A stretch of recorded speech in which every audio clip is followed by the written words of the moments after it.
Hello fellow cinephilies, my name is Christina and welcome to another Let's Get Reels movie review. Today is my segment I like to call What's on Netflix, where I tell you what is on Netflix that maybe you've never heard of or maybe has a lower rating. Today I'm going to be reviewing a documentary about the costume designer Orry Kelly titled The Women He's Undressed. You guys are probably like, another documentary, really? But I love documentaries, and as soon as I saw this one that was on Orry Kelly, who was a famous costume designer, and I saw that it was on a costume designer who was in the golden age of Hollywood, I had to watch it, and it really wasn't bad. And here's why it wasn't so bad. It was very different from a lot of documentaries out there. It was an Australian documentary because Orry Kelly, it turns out, was Australian, and I had no idea until I watched this.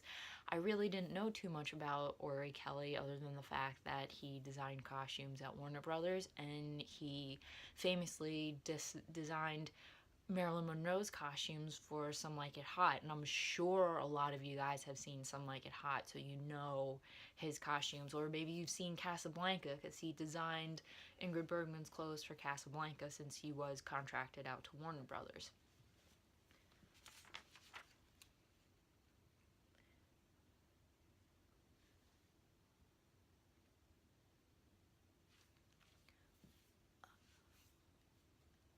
So the documentary begins with Orry Kelly's early life in Australia. His name was Orry William Kelly, and when he went to Hollywood, the studio wanted him to change his name, but he hyphenated it because he's like, that's my name, I'm not going to change it. So he just hyphenated it to make it sound a little bit better. When he was young, like in his 20s, he moved to England, and he was a homosexual. And in England, it was a little bit more acceptable, I think. And in England, he really had a good time there. He was among people that were like him, who were homosexual, who liked the theater, and he... But then something, I forget what, made Orry Kelly leave and go to New York. And while he was in New York, he met Cary Grant, and apparently him and Cary Grant had a great love affair while in New York. And then he started creating costumes for the stage. He had his own label, actually, with Cary Grant called...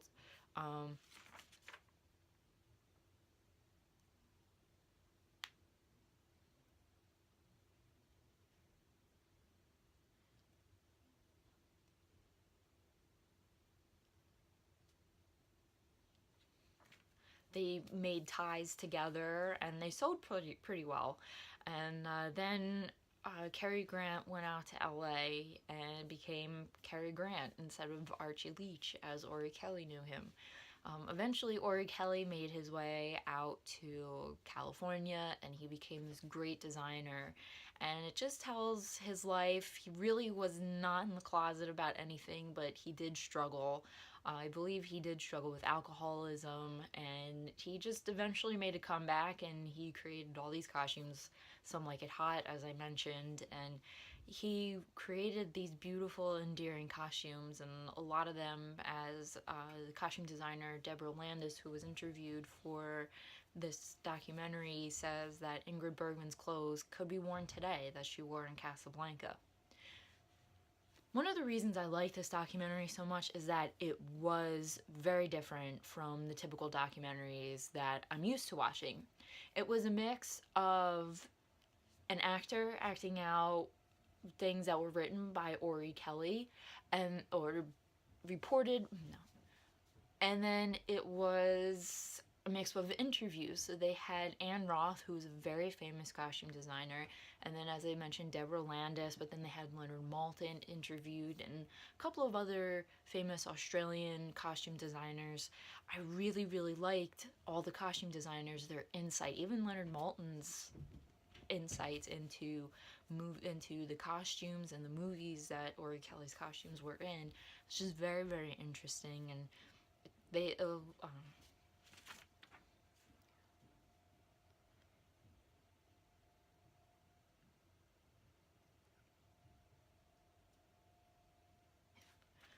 So some of the things that the designers explained, Deborah Landis explained that for Betty Davis, Orry Kelly flattered her chest area because Betty Davis did not like to wear underwire bras. She wore plain bras or no bras at all.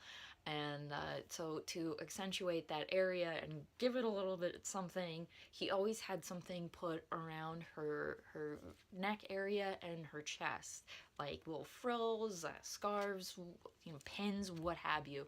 He always accentuated that area because she didn't accentuate it. And then Anne Roth explains that for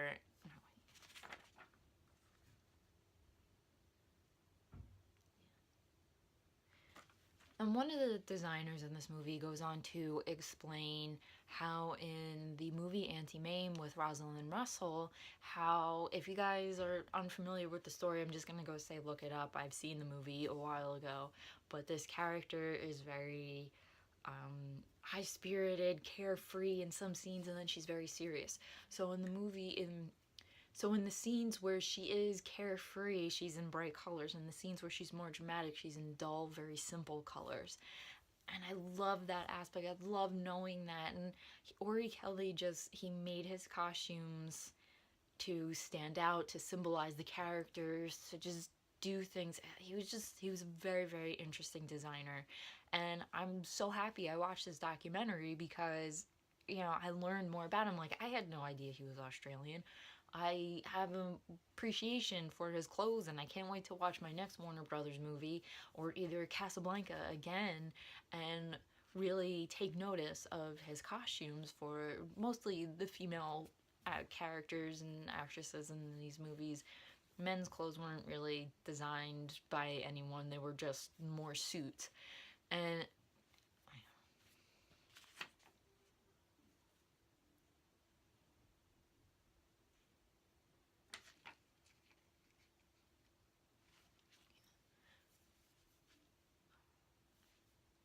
I this documentary is just another reason I really like this documentary. If you don't know, like, another reason I really really like this documentary is because I love studying fashion history and I love studying costumes on film.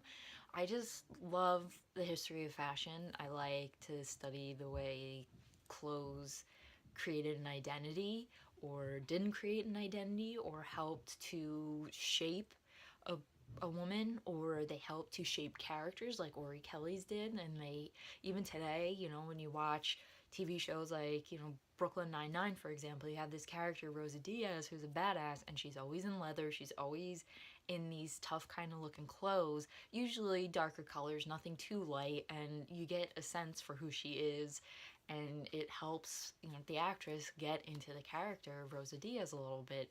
And same thing with Orphan Black. The lead actress in Orphan Black, Tatiana Maslany, plays 9 different characters, and each character has their own specific type of clothing, specific type of way of talking and appearance and everything else. And the clothing helps her, was one aspect that helps her get into these characters. So I really like that. I loved hearing what went into these designers making their clothes, their philosophies, their ideas. And this was just really great to hear all these other professional costume designers, especially Deborah Landis, who I admire to absolutely no end, discussing film costumes and the way they changed or represented the characters, and how each different kind of costume within the movie, such as Anti-Mame, symbolized a moment in their life and was more somber or more colorful, more vibrant, things like that. I always enjoy learning about that.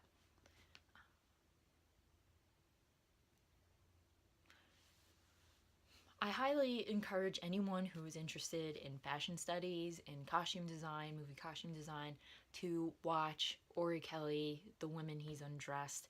It was such a good documentary. When they were interviewing the designers and interviewing Leonard Maltin and these um, people that are in the film industry, I didn't really like so much the other gossipy aspect of it. I thought the actor aspect, the actor acting out Orry Kelly was interesting, but then they really went a little too far, I feel, in his relationship with Cary Grant. Granted, it was probably a huge part of his life, and I don't want to say anything against, the LGBTQ community. I'm a big supporter of that, but I really feel like it was just kind of unnecessary to keep harping on it. Like, they could have just said, like, oh yeah, Orry Kelly and Cary Grant had an affair. They really loved each other.